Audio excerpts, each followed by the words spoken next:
Hey there, friends. I want to show you guys how to make a magic ring today and a couple of alternatives to the magic ring if that's just not something that you want to work with. So I'm going to pull this one out so we can start at the beginning. So using your working yarn, you're going to take that tail and you're going to loop your working yarn over the top. So you're going to make like a little circle with your working yarn, how that top part crosses over the bottom part. So you're going to pinch right there at the X. So I like to use my left hand for that, pinch with the left hand, and then we go through the loop with the crochet hook, drawing up that working yarn. So we've kind of pulled up a loop here. So from here, we're going to add some tension to that working yarn, cinching it down so that we have some tension on that hook. Then we'll draw through to make that first chain stitch. And now we're attached to the loop. So things get a little bit easier here. So from here, all we have to do is go into the loop, draw up another loop just like you would if you were going into a stitch, yarn over and draw through two. There's your first single crochet. So back through the loop just like you were going into a stitch, draw up that loop, yarn over, pull through two, second single crochet. And then you're just going to continue placing those stitches in there, however many you would like in your ring. I'm going to place 6 in this one. So there we go. 1, 2, 3, 4, 5, and 6. I've got my 6. So now I'm going to take this loose end, not the working yarn, but the loose tail end, and I'm just going to give it a gentle tug. So as I tug, you'll see that it's kind of cinching up that line of single crochets into this little Pac-Man shape. So this is our round. So now we just need to join this last stitch to this first stitch. So we're just going to go right under that stitch just like you usually would. You'll grab that working yarn over, draw through to pull up that loop, draw that loop through the first loop, and there's your slip stitch. So you've got that yarn in that magic circle. So now if the magic circle is not something you want to mess with, I know that sometimes people do not want to mess with this, and some yarns can be really tough to magic circle. I totally get it. So if that's an issue, start with your working yarn once again and make yourself a slip knot. So from here, the easiest way to do it is to either do a chain 2, so you can do a chain 2 and you can use the second chain as your height, and then you can stitch into this first chain.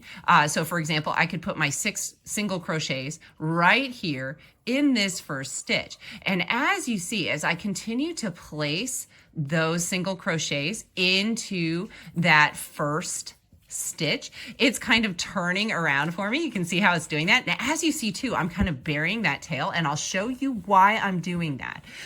So I am doing that purposely. Let's see, 1, 2, 3, 4, and 5. Let's go on and put 6 so we are consistent. So we've got that 6th single crochet there in the loop. And as you can see, we've kind of got that Pac-Man thing going on again. Now there's a little hole in the middle. Don't worry about that. We're going to fix that. So just like we did with the magic circle, we're going to join our last one to our first one. So we're going to go right under that first single crochet and work that slip stitch. So working that slip stitch right in there. And as you can see, that center is still just a little bit loose. So what we can do here is we can take that tail that we buried underneath, kind of hold your circle and just give it a gentle tug. Tug gently, but it'll close that center right up for you, just like it did in the magic ring.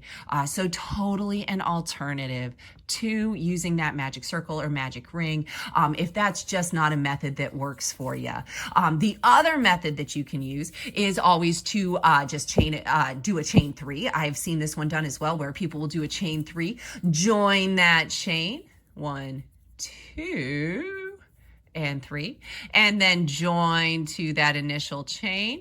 And now you've got another ring to work into. For example, if you were putting a bunch of those stitches into that first ring, using that chain 2 might not give you enough space, or you might feel like it's really tight. It might be easier to use the chain 3 instead. So you would just work that exactly the same way, just stitching into the ring and just allowing it to kind of naturally turn for you. You can stitch right on top of your knots, no big deal. You can just cover it right up underneath.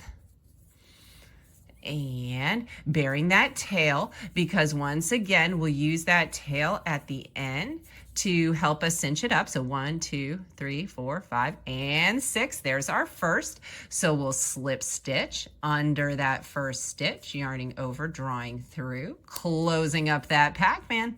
And then just like before, we'll use that tail to kind of cinch up that middle. Just give it a little gentle tug. And there you go. So 3 ways, guys, 3 ways to get that magic circle started. Whether you use the magic circle or the chain method, they all work just the same and they all turn out really cute. So totally let me know what you think, guys. Let me know what method you use. How do you do this?